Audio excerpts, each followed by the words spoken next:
la decisión de eliminar una escena clave, Where the fuck is she? Where is she? Please don't. la manipulación al espectador, It's Christopher. He tried to commit suicide. Oh my God, is he all right? la hipocresía repulsiva de sus personajes y el uso de este plano cinematográfico moldearon al giro más oscuro en la historia de la televisión. Un episodio realmente vomitivo en su violencia. Y ese giro cambió para siempre a esa misma serie, determinando una oscuridad de la que nunca más pudo ni quiso escapar, para convertirse en una de las series más pesimistas y depresivas de todos los tiempos. Los Soprano es un capítulo vital para la televisión y la cultura popular de los 2000 e incluso hoy en día. Estrenada en 1999, relata las dos vidas de Tony Soprano, tanto la personal, familiar e identificable, como la criminal, caótica y morbosa. Es una de esas series que pavimentaron el camino para aquello que vendría después. What do you want, Tony? He couldn't bring this in himself? Hello? Pizza. You know what? Fuck you. Fuck me. Fuck you.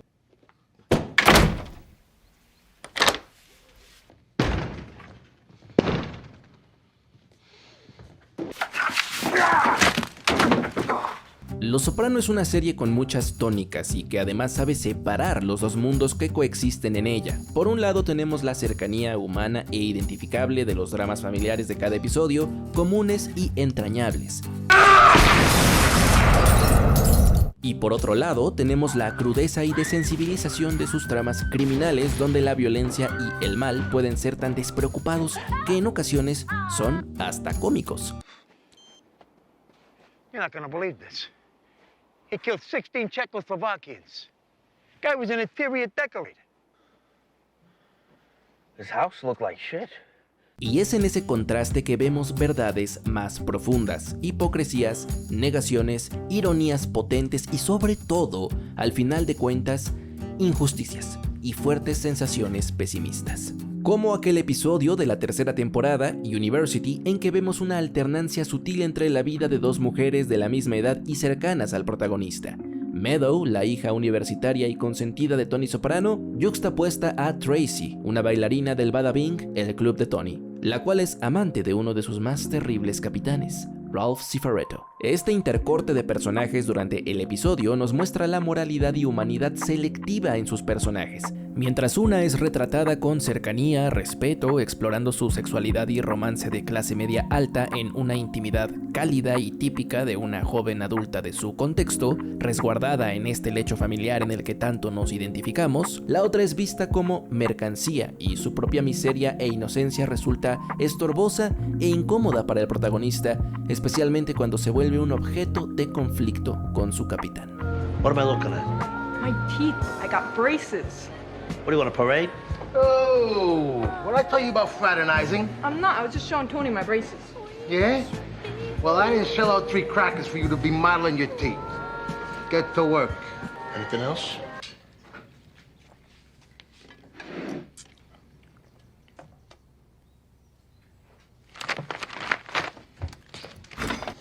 En ello vemos la delgada línea que divide el mundo personal de los personajes, el intocable, el sagrado y el mundo en el que se manchan las manos para costear el primero. Listen to me, you little buck.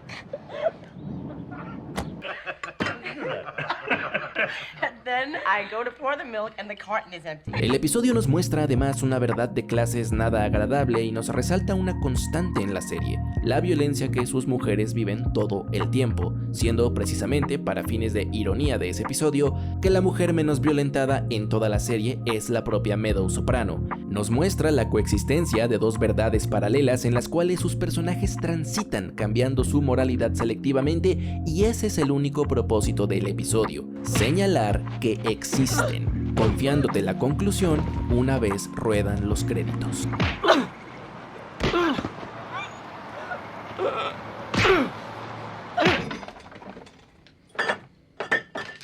God, is there nothing to eat in this house?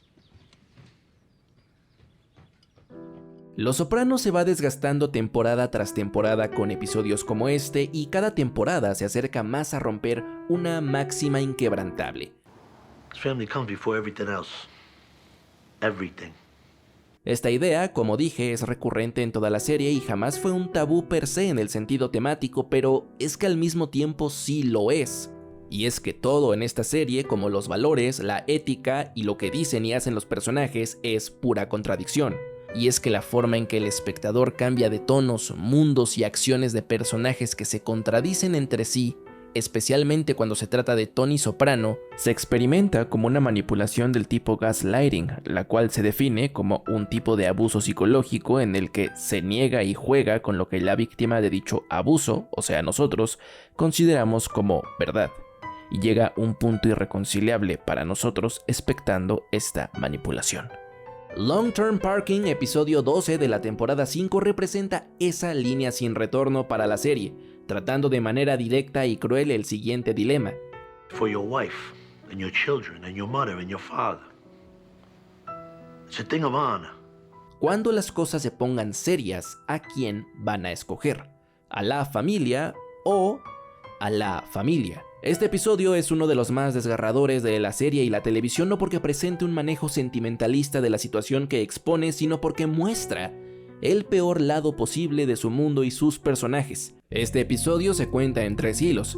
La trama A, donde Adriana es acorralada por el FBI y le revela su predicamento a Christopher mientras este está en su peor crisis de lealtad con su tío. La trama B, donde Nueva York acorrala a Tony para entregar a su primo, Tony B, que está trabajando como sicario atacando a integrantes de la familia Sacrimony. Y la trama C, donde Carmela está consolidando la adquisición de tierra para construir una casa como parte del trato de reconciliación con Tony. La primera dupla protagonista involucra a un monstruo tan trágico como macabro, Christopher Moltisanti, un chico de los mandados ascendido a sicario y capitán que poco a poco ha ido perdiendo el respeto de su tío, Tony Soprano. La temporada inicia su turbulento arco de descenso donde tras caer en las adicciones y depresión, su relación con su familia criminal comienza a deteriorarse. Irónicamente, en el momento en que esta familia tiene que intervenirlo emocionalmente. El arco de Chris en sí es como nunca puede encontrar la independencia de su tío y su vida criminal y cómo sucumbe a la utilización incesante de este hasta que literalmente ya no tiene nada que quitarle.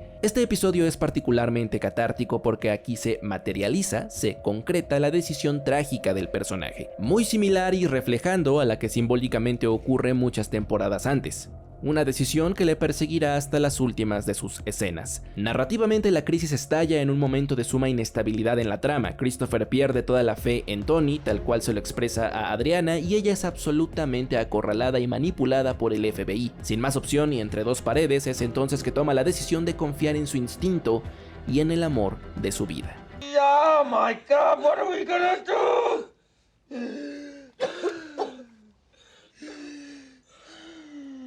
Con este giro, el episodio y su carga de tensión se centran en el dilema de Christopher, y naturalmente, después de todo, escoge en un momento de lucidez su primer instinto.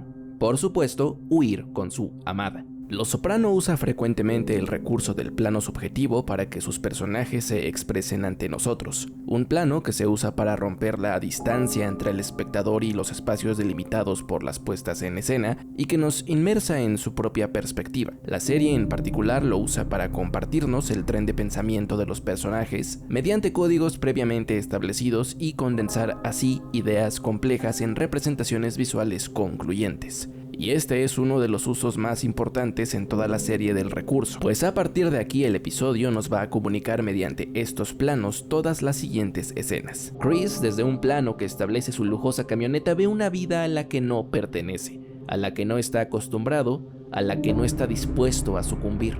Ve la vida que le espera. And that's the hardest part. And today everything is different. There's no action. I have to wait around like everyone else. Can't even get decent food. I'm an average nobody. Get to live the rest of my life like a schnook. Hay una escena eliminada del episodio que es reintegrada posteriormente en la temporada 6 sobre lo que ocurre inmediatamente después de esto, donde Chris decide ir con Tony. Y la decisión de borrarla no pudo ser mejor para el resultado narrativo de este episodio. Con su ausencia, tenemos un giro inesperado pero lógico. Un foreshadowing fino, como ver a Tony llamando desde un teléfono público, y un suspenso cruel donde tenemos una lenta caída a la verdad y un miedo frío al atrevimiento sin previo aviso. El golpe llega escaldando, helado. Con los planos subjetivos retomando relevancia, Adriana viendo su futuro escapando literalmente de sus manos en este momento onírico donde ella reacciona a su propio auto escapando en la carretera a un futuro libre, y posteriormente en el corte reaccionando a su propia fantasía al cambiar de eje la cámara. A partir de aquí comienza esa manipulación narrativa hacia el espectador donde se le involucra en el suspenso del giro final, se le niega la información. Es mediante los planos subjetivos y el contexto espacial que poco a poco, junto a Adriana, nos damos cuenta que estamos conduciendo a un punto de oscuridad sin retorno, todo evocado en un mismo tipo de plano. Y así, Los Soprano, en un segundo de crueldad inimaginable hasta para sus espectadores, cruza la línea de sus propios valores, cruza la moralidad que sus personajes se convencen de no ser capaces de cruzar. El crimen y la intimidad segura del hogar reconfortante con valores, herencias y humanidad generacional se funden fríamente en ese bosque, donde los personajes no hacen nada que no los hayamos visto hacer antes, ni su doble personalidad, ni su intimidad yuxtapuesta a su persona violenta, pero sí cruzan un espacio incómodo y perturbador. Porque la línea que establece aquel episodio de Meadow y Tracy, aquí no existe más. Entonces, ¿qué palabra vale ya para estos personajes en los que ya no confías? Christopher tomó su decisión, su tragedia se completa, y mientras se aleja del último recuerdo de Adriana, entra en las puertas del infierno. Jurándole lealtad a alguien que, estando en el mismo dilema que él, en ese mismo episodio, con todo el cinismo del mundo, decide arriesgarse a una guerra con tal de no entregar a su primo. You know what, John? Go fuck yourself. You and Phil and whoever. My fucking cousin. Alguien que en el momento en que lo ve sufrir por hacer lo que él no tuvo el valor de hacer,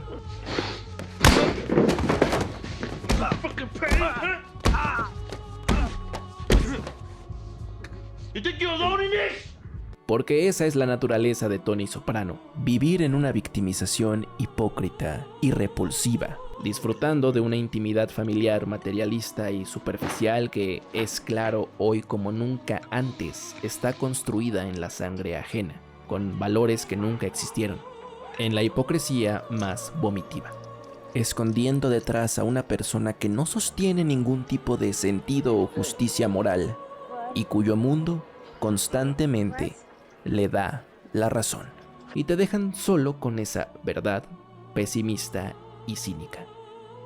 Este es, siempre fue y siempre será tu protagonista. You all right? Yeah, me, yeah.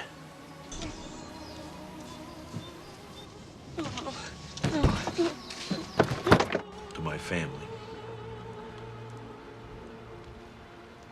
Someday soon, you're gonna have families of your own. And if you're lucky... Come on. No, Come on. please. Where you fucking going? Please. Come on, come on. You remember the little moments. Like this. No. Cunt. Please. No. No. No.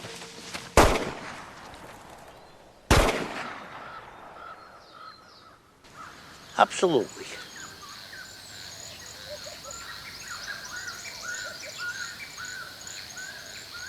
I get it!